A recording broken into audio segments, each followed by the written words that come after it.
Thanks for joining me on episode 1128 of the Inspired Stewardship Podcast.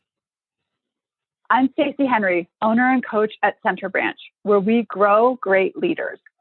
I challenge you to invest in yourself, invest in others, develop your influence, and impact the world by using your time, your talent, and your treasures to live out your calling. Having the ability to deal well with change is key, and one way to be inspired to do this is to listen to this, the Inspired Stewardship Podcast with my friend, Scott Mater.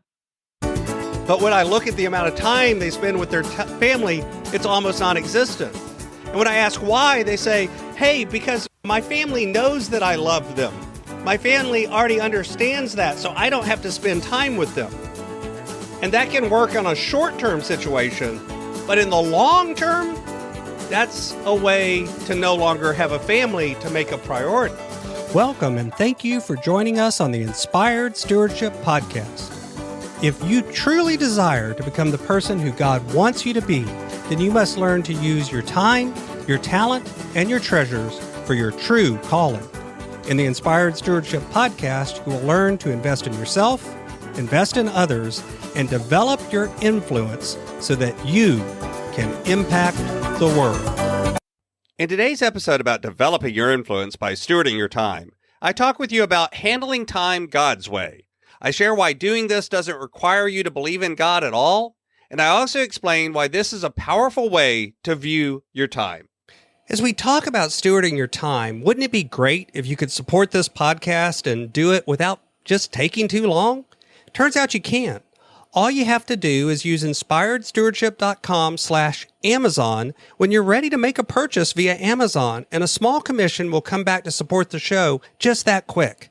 If you enjoy the show when you are ready to buy from Amazon, just use inspiredstewardship.com/Amazon. Imagine if you woke up in the morning and you were handed cash of $86,400. And what's more, the next morning you got up and again, you were handed $86,400, and the next day and the next.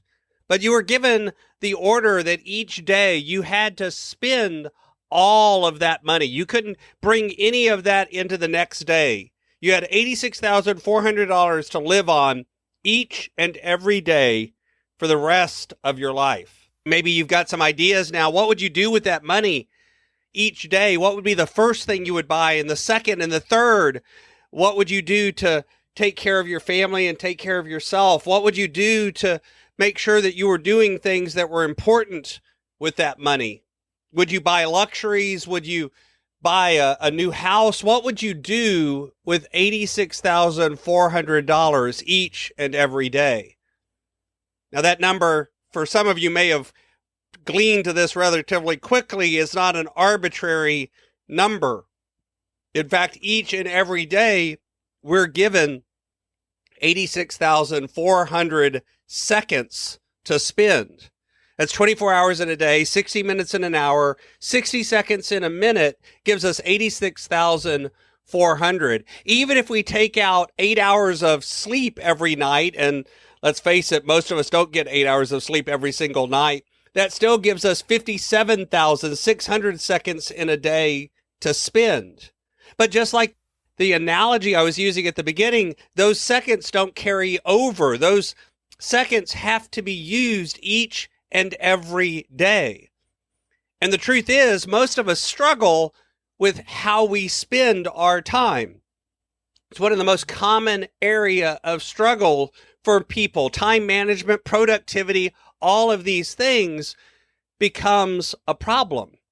And part of that, I think, is because we don't think of it this way. First, we don't think of it as it's not our time in the first place. And second, we don't think of it in terms of the fact that it's a finite resource that we run out of. I'm a believer. I believe in God, and I believe that God tells us everything is God's, and our job is to steward it well, to take care of it. Our job is to make sure that resource, that gift that God is blessing us with, is spent well. But even if you don't believe in God, recognizing that this is a finite resource. You only have so much. And out of the wisdom of the universe, or in my belief, the wisdom of God, we're all given the exact amount of time as each other to spend each and every day. It's not ours to do with everything that we want. It's something that we're given to steward over. But at the same time, it is something that we can't make more of. Everyone has the same amount of time, but we all use that time differently. And in fact, that's what makes it important, because the way we use our time has to do with our priority. And I did say singular priority. We use the word priorities as a plural, more than one, but the word really means the one thing that comes before. So what is your priority? What is the next priority after that one is finished? And then what is the next after that? It's multiple singulars as opposed to a plural. I have more than one priority. If you think about it, if you take a jar and you fill it full of large rocks, we would look at it at first and we would say, no, that's full. We filled it up. But of course, you could add sand to that and it would fill around the edges of the rock. What's more, you could come back in next time and you could put water in on top of the sand and it would fill it even more.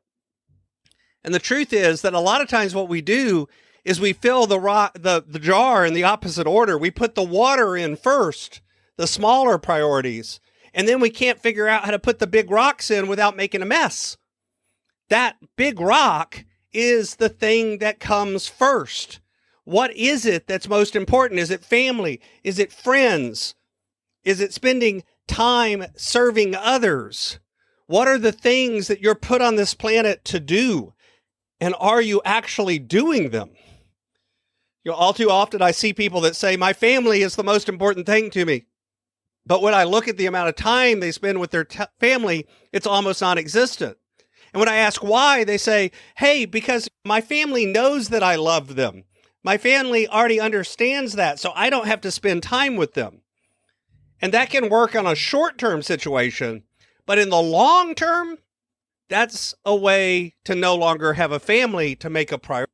The truth is that if we align ourselves with the priority of the commandment that we are given, where the first commandment is to love the Lord your God with all your heart, with all your mind, with all your soul, and with all your strength. And the second is to love your neighbor as yourself, and that these two are equally important. Then you spend time first aligning your priority with God, putting that first, and then secondly, by looking, what can I do with my time that takes care of the people around me, my family and others as well.